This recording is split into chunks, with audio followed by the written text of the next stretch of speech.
দুর্গাপুজোর সময় যদি আমরা মণ্ডপে গিয়ে শ্রী গণেশকে দেখি তাহলে দেখতে পাই তার পাশে লাল পেড়ে শাড়িতে ঘোমটা ঢাকা একটি কলা বৃক্ষ। অনেকে এটিকে কলাবউ বা গণেশের স্ত্রী হিসেবে চিহ্নিত করে থাকেন, কিন্তু আদৌ এটি গণেশের স্ত্রী নয়। গণেশের স্ত্রীর নাম ঋদ্ধি ও সিদ্ধি। এই বিশেষ কলা বৃক্ষটি নবপত্রিকা। এটি মা দুর্গারই একটি বিশেষ রূপ, অর্থাৎ গণেশের জননী। নবপত্রিকার আক্ষরিক অর্থ ৯টি পাতা, কিন্তু এক্ষেত্রে নবপত্রিকার মাধ্যমে ৯টি সমগ্র উদ্ভিদকেই বোঝানো হয়েছে। এই নবপত্রিকার ৯টি উদ্ভিদ আসলে দেবী দুর্গার ৯টি বিশেষ রূপকেই প্রকাশ করে থাকে।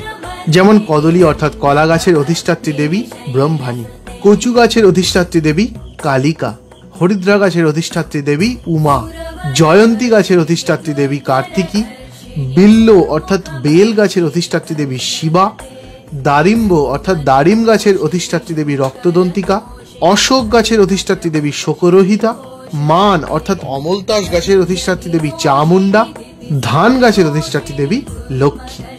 এই ৯টি দেবীকে একত্রে নবপত্রিকা বাসিনী নবদুর্গা রূপে সম্বোধন করা হয়। এই নবদুর্গা নবপত্রিকা বাসিন্যই নবদুর্গায় নমঃ এই মন্ত্রে পূজিত হন।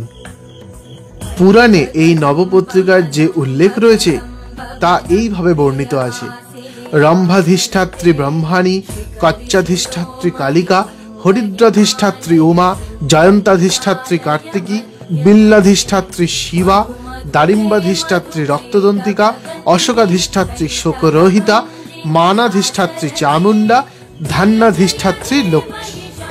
মহাসপ্তমীর দিন নিকটস্থ কোনো জলাশয়ে পুরোহিত নিজেই কাঁধে করে এই নবপত্রিকাকে নিয়ে যান। এই নবপত্রিকাকে স্নান করানোর পর নববস্ত্রে সজ্জিত করে পূজা মণ্ডপে প্রবেশ করানোর মাধ্যমে দুর্গাপুজোর মূল অনুষ্ঠানটির প্রথাগত শুভ সূচনা হয়। কিন্তু এই নবপত্রিকা কিভাবে দুর্গাপুজোর সাথে মিশে গেল তা নিয়ে নানা মুনির নানা মত। আমরা যদি পুরাণ ঘেঁটে দেখি তবে মার্কণ্ড পুরাণে নবপত্রিকা পূজার বিধান নেই। দেবী ভাগবতে নবদুর্গার উল্লেখ থাকলেও নবপত্রিকার কোনো উল্লেখ পাওয়া যায় না। কালিকা পুরাণেও এই নিয়ম নেই, তবে সপ্তমীতে পত্রিকা পুজোর কথা উল্লেখ আছে। সর্বপ্রথম কৃত্তিবাসী রামায়ণে এর উল্লেখ পাওয়া যায়। সম্ভবত শবর জাতিগণ কোনো এক সময় ৯টি গাছ দিয়ে নবদুর্গার পুজো করতেন। সেই থেকে এই রীতিটি দুর্গাপুজোতে প্রবেশ করেছে বলে অনেকে মনে করেন। আবার অনেকে মনে করছেন শস্য দেবীকে দেবী দুর্গার সাথে মিশিয়ে দেওয়ার জন্য এই বিশেষ রীতির আয়োজন করা হয়েছে। এই নবপত্রিকা যেমন ধীরে ধীরে একাত্ম হয়ে গেছে অকাল বোধনের দুর্গোৎসবে, ঠিক তেমনি সমগ্র বিশ্বের সকল শ্রেণীর প্রাণও এই দুর্গোৎসবের মধ্য দিয়ে সমন্বিত হয়েছে।